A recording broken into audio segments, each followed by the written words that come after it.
Good day and welcome. This is Allen Falcon, CEO of Cumulus Global, and I want to thank you for joining us here live or watching on demand for our third Tuesday at 3 series event, Rethinking Google and Microsoft. We always appreciate you taking time out of your busy day and week to join us and taking time out to do a little bit of learning. Hopefully you find the content valuable. As we go through the session, a couple of housekeeping items before we dig right in. As always, our audio is muted to prevent any background noise from getting in the way of an enjoyable experience for everyone. So if at any point in time you have a question or a concern or a comment, the best way is to click on the icon that's on the top or right-hand side of your screen that opens the questions window. This lets me track things as we go along. I can answer in line, or we have plenty of time for Q&A at the end of the session. As with all of our online events, the session's being recorded. We generally get things posted within 24 hours. Feel free to share. We'll send you a link once the recording is available as well. A reminder that our 3 series is one of several resources we offer within our resource center. In growing popularity right now is our Microsoft Cloud Monday and our Google Workspace Wednesday bulletins. Each week, for Microsoft and Google, we provide 3 to 5 headlines and links for blog posts and stories that we think are relevant to your use of those products, whichever one you may be relying on. And also remember that we have our Coffee and Cloud series. These are shorter webcasts, generally running 10 to 15 minutes, that cover very specific topics in a very quick amount of time. So hop into our resource center, click on Coffee and Clouds, and see some of the ones that are of interest to you. As we talk about today, why rethink our choice of Microsoft 365 or Google Workspace? A lot's happened since the last time we did. It was probably 6-7 years ago, the last time we did which one to pick and how to pick it from a webcast standpoint. But there are a number of things that we're going to dive into today as far as why you should rethink.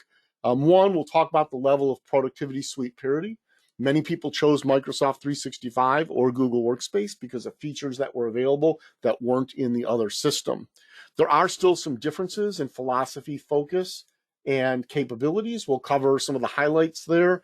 And then we're going to talk about one of the biggest differences right now and one of the biggest value add potentially for both platforms, which is artificial intelligence, both what's been embedded historically and what's coming with Microsoft Copilot and Google Gemini AI. There's some other considerations as far as how 365 or Workspace fits within your computing environment. We'll cover the high-level ones there. We can always dig in more deeply one-on-one and discuss what your next steps might be if you think it's worth making a re-examination of your choice of cloud productivity suite. So heading in, when we look at parity, a couple of things to note. Both Google Workspace and Microsoft 365 focus around communication and collaboration. So when we talk about communications, they're both offering email, calendar, and contacts. And the features there are pretty much on par. There's some minor differences as far as storage space based on your subscription type.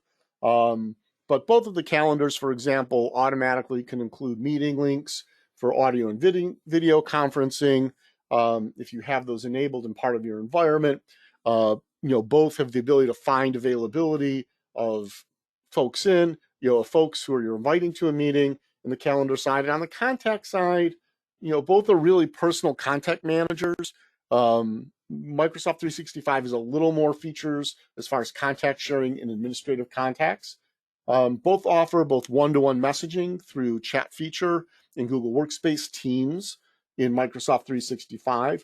And while they both offer group messaging, there is a little bit of a difference. Group messaging is core to the Teams environment. It's front and center. It's very prominent in Google Workspace. It's in the chat application, and the chat application covers both the one-to-one messaging and the group messaging. And what you'll find is that the chat spaces function is somewhat secondary from a navigation standpoint. So it's a little less prominent. And the reality is that chat and chat spaces was really designed as a Slack competitor. But in reality now, it's evolved to providing some of the functionality that you get with Microsoft Teams. It's just not as prominent in the environment. And of course, there with Teams or Google Meet, you've got your audio and video conferencing and meetings. Both offer mechanisms for personal space. and both offer mechanisms for managed share space. Predominantly in the Google Workspace side, that is shared drives. But when you create a chat space, it comes with the ability to attach files and bring it in. Now, that's not as mature and robust as the file storage space in Teams, particularly when you get into permissions management, in that when you bring files into Teams, you can actually further refine access control rights. But within the 365 environment, you also have SharePoint file services.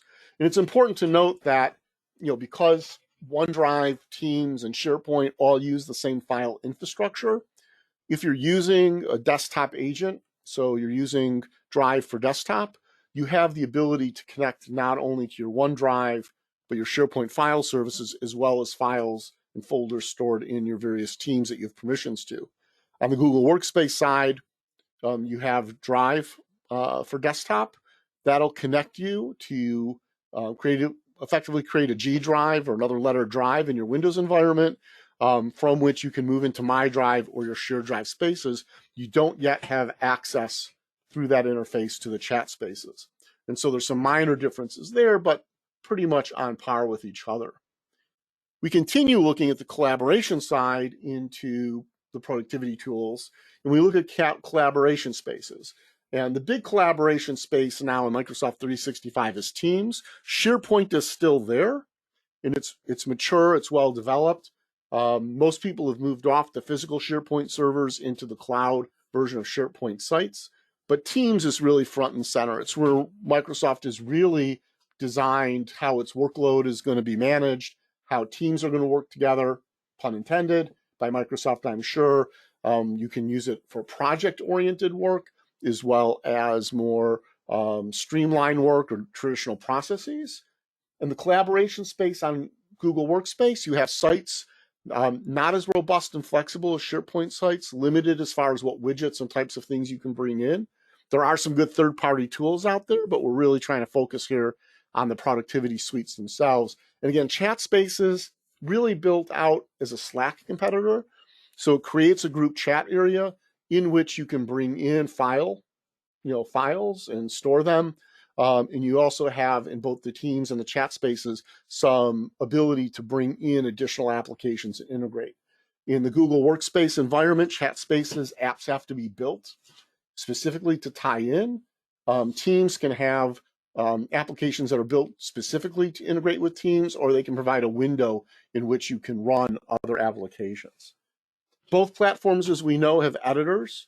The Office Suite, Word, Excel, PowerPoint, SharePoint. On the Google side, you've got Docs, Sheets, Slides, and Sites. A little bit of a different focus here, though. With Microsoft 365, the online tools have limited functionality from an editing standpoint. And so the expectation is really that knowledge workers, folks who need to create content more than just view or comment on it, really need the local versions, the downloaded versions of Word, Excel, PowerPoint, and SharePoint that come with most of the subscription types, other than the frontline worker and the starter edition, which is web only. On the Google side, it's sort of the opposite. You have full functionality when you're working online through the web browser interface. You can generically create offline access, but what you can do when you're offline is somewhat limited. And so again, that sort of reflects the philosophies of the two environments. Microsoft is much more hybrid. Google is much more cloud first, cloud all in or always. And so in Google, online is full function, offline is limited. The opposite is true in Microsoft 365. Now, both now offer multiple tiers of subscription. And so the business tiers in both environments hold up to 300 seats. Above that, you're generally moving into the enterprise tier of licensing with additional security, management tools, features and functions. The higher, in the Microsoft side, the higher end enterprise tiers include voice and telephony services as well. There is, again, you're pretty much on parity there, as both offer frontline deskless or essential type options. One of the differences is that in the Microsoft environment, you can mix and match your subscriptions, not only within the business tier and the enterprise tier, but between the tiers as well. So if you're a small business, you've got 290 employees in the Microsoft 365 environment, and this year you're planning on hiring 20 or 30. That's great. Use your business tier, your business premium license for 365 for those first 300, and then E3 would be the next 20, to get you up to that 320 user count. In the Google environment, you can mix and match with some limitations within the tiers, but you can't mix and match between tiers. So the minute you hit that 301st user, all of your licenses are now moving up to the enterprise tier, and that can, for many organizations, have a pretty significant cost impact. Finally, with Parity, both have mobile native apps. We recommend using the mobile native apps, particularly if you're editing content, and both have similar security capabilities. Security capabilities are tiered with subscriptions. Both offer subscriptions that include archive and e-discovery, as well as subscriptions that would require that to be an add-on. When it comes to identity and access management, Google Workspace provides basic identity and access management with the ecosystem. You can do zero-auth authentication into third-party apps that often comes with information sharing between those apps, or you can step into the free version of Google Cloud Identity. Entra ID, formerly Active Directories, integrated and embedded in Microsoft 365 and provides robust identity management that does integrate with third-party applications and tools without necessarily having to upgrade to a separate license or a paid version. When it comes to tools, both are evolving here. On the Google side, you have Forms and AppScript that allow you to gather information, do quizzes if you're in the education space, and act upon the results. On the Microsoft side, you've got Forms, Power Automate, Power Apps. I guess I should have highlighted these as a little bit of a difference. Power Apps is a little more sophisticated in that not only does it create the workflows within the web, but you can generate web apps for iOS and Android as well. And so you can create standalone apps that you can have people download onto their mobile devices, as well as accessing it through the website. In 365, you've got To Do in OneNote. In Workspace, you've got Tasks and Keeps. We can argue about which ones are more sophisticated. They provide generally the same functionality. I would say that OneNote versus Keep is more robust as far as free-form data types that you can include as well. One other thing I wanted to point out, Microsoft 365, most of the subscriptions include a tool called Bookings that let you post available times, post times when you're available, allow people to book appointments. This is more than just appointment booking. It's actually designed to facilitate small service businesses where you can set different types of meetings that people can book. And if, for example, you're a B2C business like a hair salon, you can actually attach cost and collect payments or integrate with a payment system to collect payment for those appointments. In the Google side, they've had appointment windows, not necessarily very intuitive. There's a booking feature that's coming soon that's more in line with a Calendly type of service, whereas in Microsoft 365, you've got your basic Calendly service plus more advanced features that can serve a small business. So where do we hit some of the differences? When you log into Microsoft 365 today, a lot of people start in the Outlook screen, but the reality is Microsoft 365 is really in the direction of becoming team-centric. Why? You have channels. You create your teams. You have channels that involve not only the social style of communication threads and activity threads with tagging, mentions, emojis, and the ability to embed audio, video, files, etc. It really provides a communication central, can integrate with a phone system as well. But Teams brings in files, and again, as I mentioned earlier, integrated applications that can just be tabs within each channel for each team and each project. And Teams can be built to function well for departments, can function well for processes, and can function well for projects. The basic screen, the entry screen for Google Workspace is still the Gmail screen, and it's still that email-centric environment. Now, granted, the inbox is front and center, you will have left panel widgets for your calendar, for chat, for spaces, for subscriptions to outside calendars. And then you have a wide range now of right panel apps that integrate. So for example, we use HubSpot for our CRM. There's a right panel app that we can add in, that's added into our Gmail screen. When we click on an email, we can open up a HubSpot panel and see that contact, the sender or the recipient's contact information in HubSpot, and manage HubSpot related tasks from there. And so it's a different philosophy and style around communication and collaboration. Gmail, you can add these things in, but it's centered around the inbox. In Microsoft 365, it's really centered around the Teams construct and Teams service. And that really gets to the model. Microsoft's model is definitely now cloud first, but it's a cloud first hybrid model.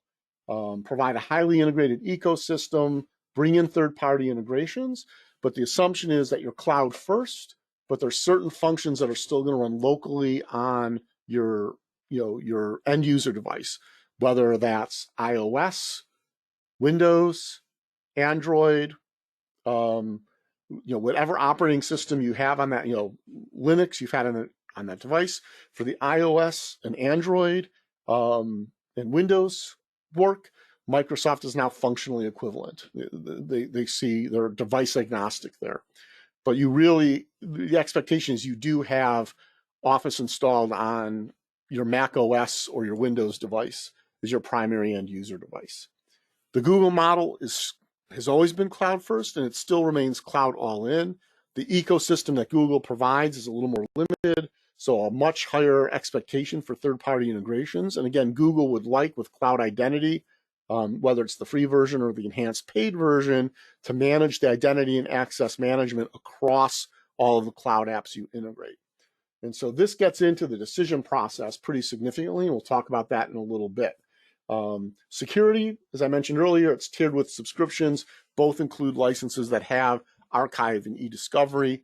In the Microsoft, there's native tools for additional security mechanisms that integrate well.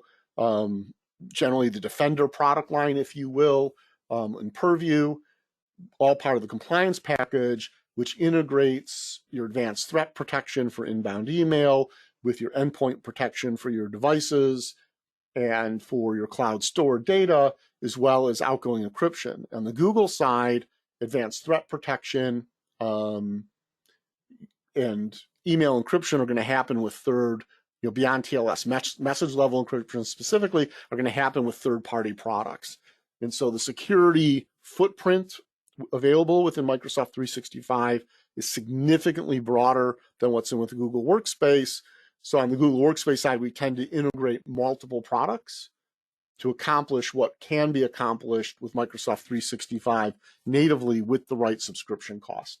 And at times that can make Google Workspace a little more expensive from a license standpoint, but it definitely also does add some administrative and relationship overhead that doesn't exist with the Microsoft 365. And again, that more integrated ecosystem. And so when we talk about security in Microsoft, you have multiple tiers of Entra ID or formerly Active Directory plans. Google, you've got Cloud Identity. You can have the free version. You can bring in the premium version. Google offers a security center that really is about managing the security of Google Workspace. Microsoft has multiple security tools. The broadest is compliance. That isn't just looking at what's in the cloud. It brings in your connected, because it's a more integrated ecosystem, it brings in the data and the connections to your devices as well, to user identities, to your mobile devices through mobile device management. It can give you a very comprehensive picture of where you are from a security and compliance standpoint. And again, because Google's vision is, cloud first, cloud all in, pick the best cloud app, SaaS service that you need for a specific business function and have it integrate with Google Workspace for file storage, for identity and access management, for scheduling, things of that nature. Microsoft 365 has a broader range of tools that are available with or fully integrate with the platform. And so Planner for projects, Microsoft Project is usually an additional license, but can't add it in. There's a free version of Power BI for business analytics and business intelligence, a whiteboard capability, sort of pulled out of OneNote and available separately for collaboration meetings. Sway, a storytelling presentation system that integrates audio, video, motion, and going well beyond what a PowerPoint presentation would be. Engage and Loop are team tools for interacting with coworkers in general and on specific projects. Stream and Clipchamp are video editing and video presentation tools for which there's ample storage within the 365 environment. Comparably in the Google Workspace, you'd be looking at YouTube, but you would probably need third-party video editing and production tools. And then you've got a series of tools, Delve, Insights, and Viva, which look at and help you understand who you're working with, how efficiently and effectively and how you're using the system, and how the organization is using a system and how it might improve. So there's a little more visibility in there. So again, this gets back to that. We're going to be lean, mean, cloud first, cloud all in, bring in the best of breed third-party products and integrate them that you want to work with on the Google side. Microsoft says, hey, if you want those third-party apps, we integrate very well, but we're really focused on providing a more integrated ecosystem with tools that we offer. And so some people look at this and say, that's great, I don't really need those tools, it doesn't add value. Others look at the relative licensing cost in those tools and say, hey, wait a minute, if I'm on the 365 platform, I don't need to pay for a third-party project tool. I can use Planner for simple stuff. I can do basic reporting out of Power BI, the free version that comes with it, and I can just add capability for people who need to be a little more sophisticated. It can change the dynamics and the value proposition for you as your business. And so the next component is AI embedded. This is sort of what's been there. Microsoft 365 for a while has had an AI supported system of digital rights management as far as managing sensitive information types, identifying what you see as sensitive information, setting rules on how that information can be used. This can do things such as an outbound email detecting confidential information, marking it confidential and preventing those emails from being forwarded. Or if you share a document that's confidential, stamping it confidential with a watermark and preventing printing or downloading from the environment. Microsoft 365 also has a very robust privileged access management. For those of us on the IT administration side, this means that even your admins don't have unrestricted access to the environment. If they need access to do something, there's a system for getting that privileged access for a period of time for a specific function that's logged. It makes it harder for someone to be sneaky to do something malicious. It also gives you the ability to understand that if a configuration change or an administrative change causes a problem, you will be able to identify who did what and when pretty easily through the logs.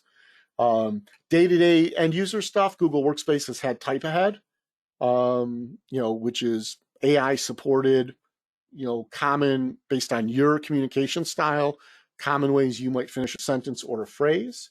Microsoft has that as well as the content classification that I talked about that leads into that sensitive information type. And so that's sort of what's happening with embedded AI in the environment. When we talk about generative AI, it's really Copilot and Gemini. And Gemini on the Google Workspace side has or will shortly have 4 tiers. Tool for AI meetings and messaging. Initially, today, Gemini AI for Google Meets is only background generation. The focus of AI meetings and messaging today, or in its first instance and release, will not just be the better backgrounds, but video enhancement tools, many of which have already been rolled out for certain tiers of subscription, and the ability to translate captions in real time in up to 100 different languages. Separately is AI security. This gets into the AI-based classification of information and how you want to manage and handle it. Again, that's something that's part of the Microsoft 365 infrastructure already today. Gemini Business embeds Gemini's Ultra 1.0 product. That's the top tier of Gemini that's publicly available. Having it secure within your environment means that you can access data within your environment securely.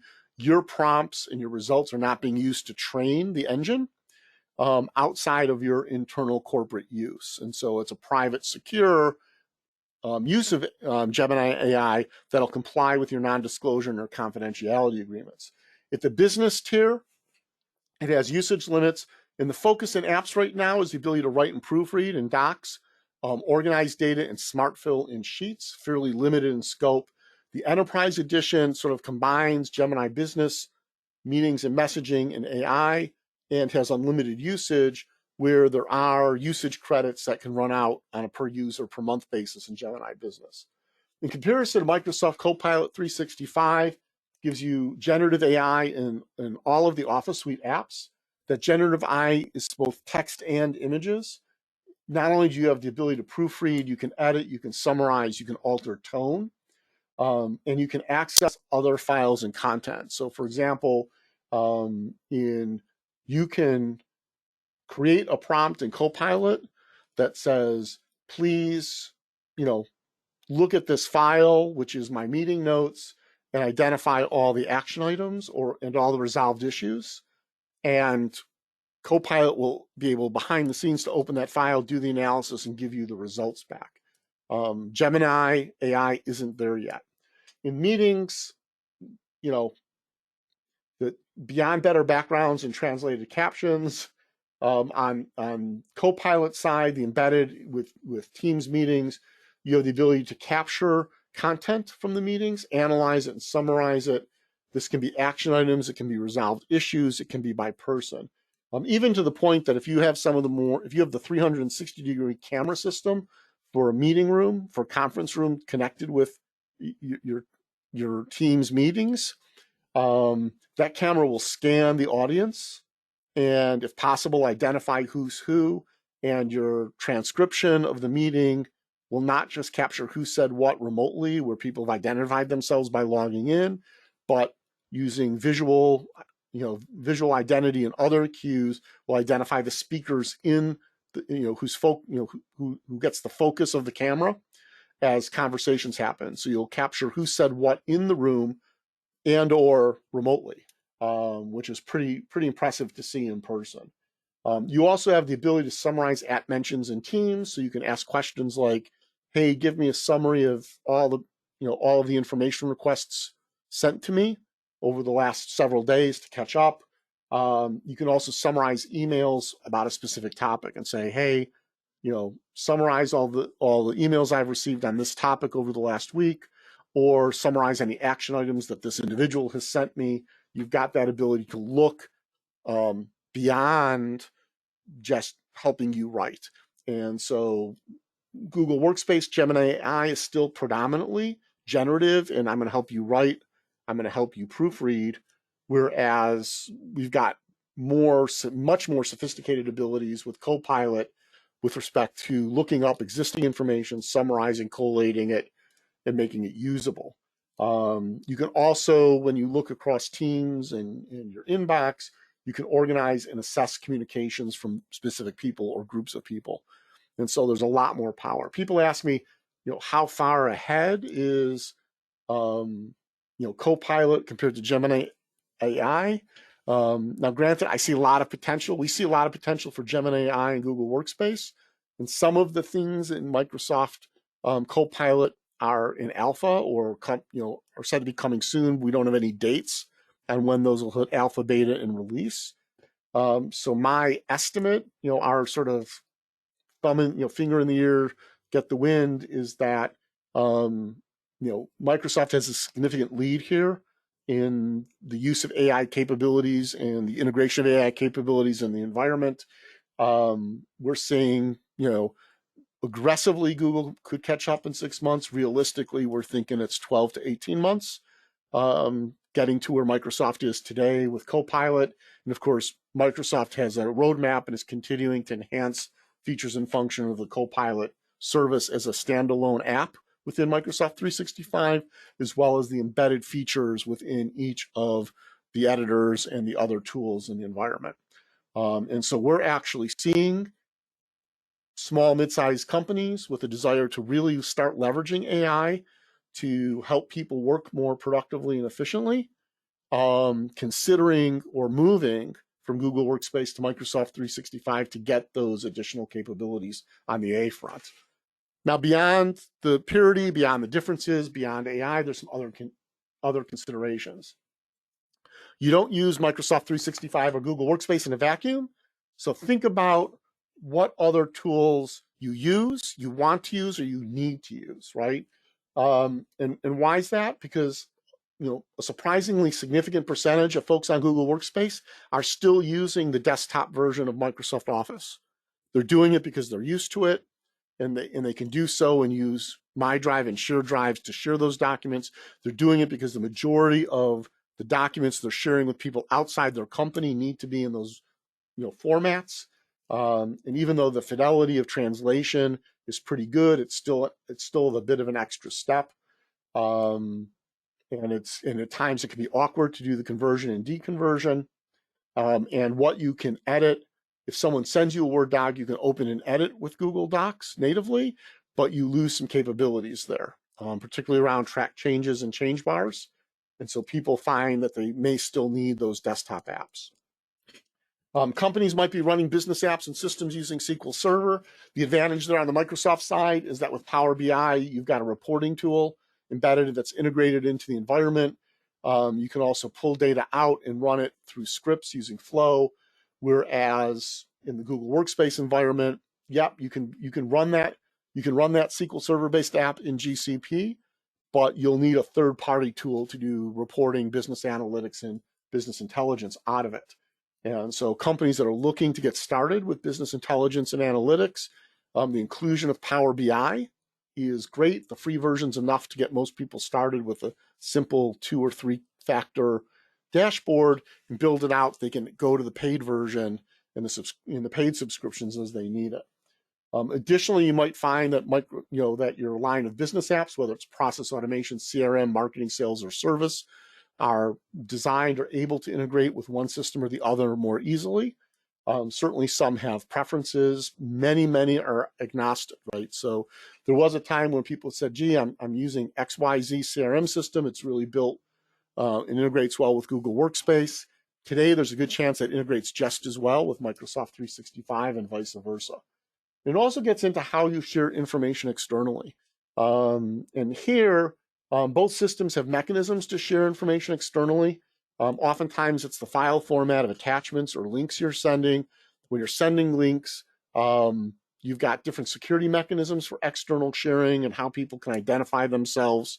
Both tools offer sites. Both can share out of OneDrive and MyDrive or the shared drive mechanisms. Microsoft 365 also has, through Enter ID, a B2C capability that lets you actually create accounts for people outside of your Microsoft tenant to provide various levels of access into websites, into file stores, things of that nature, into Teams. And so how you share and how much you share externally, what you find and what your customers or your business partners find is more convenient comes into play as well. And so what are your next steps? As I wrap this up, I realize I'm running a little bit long. I really don't want to rush this. Our recommended next steps is, one, you start out and you assess. Are you ready to explore options? And that's going to mean a small investment of time and effort to get a handle of how you're using your Google Workspace or your 365 environment today, what it can do that you're not taking advantage of, or what it needs to do that it can't do that you're looking for. And when you do this assessment, it's it's really necessary to look beyond how we do it now, because when you start getting into process automation, when you start getting into AI, the various level of capabilities are going to open things up very differently for you and how you see yourself using AI. And those are some good conversations to have that we're happy to get on the phone and chat with you for a bit or get on a Google Meet or a Teams meet and talk through those options and where you might want to go and how you think you might leverage it. And if you're not sure, we can talk about your processes and come up with some ideas for you.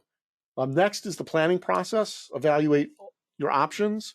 not just for the capabilities, but understand the impact of change. There will be some learning curve. There's going to be some migration involved. And then you can select the best options and timeframes. It doesn't have to be right away all at once. We can migrate in phases. We can recreate capabilities from one environment to the other. It's really important just you think that through and plan it out before you pull the trigger. And then when you're ready, pull the trigger. And so to get a handle on that, best thing to do is talk to our cloud advisors. We can help you get started in the thought process, answer questions, get you information, provide resources, and help you map out a direction. When you're ready to go, we can help execute as well. To do that, you can contact us at info@cumulusglobal.com. There's a URL on the screen, bit.ly/CG intro call, or you can scan the QR code there. That'll get you an initial meeting with a member of our team, or feel free to reach out for me directly. And I know my phone number's up there. I should probably take it down. I'm not great about answering the phone when I'm busy or even getting back to people who've left voicemail messages. Send me an email. I don't have an assistant, so I answer emails personally. If I'm really swamped, I may have a member of my team get back to you, but it'll happen pretty quick. So with that open, we really have any questions so far, so I want to open it up for questions.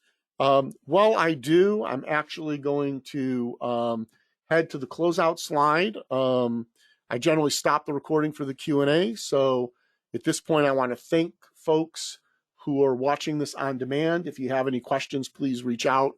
We're happy to answer, discuss next steps, and see if there's a way that we can help. And if not, us will help point you to the right resource. So thank you very much for joining us, and look forward to having you join us again soon.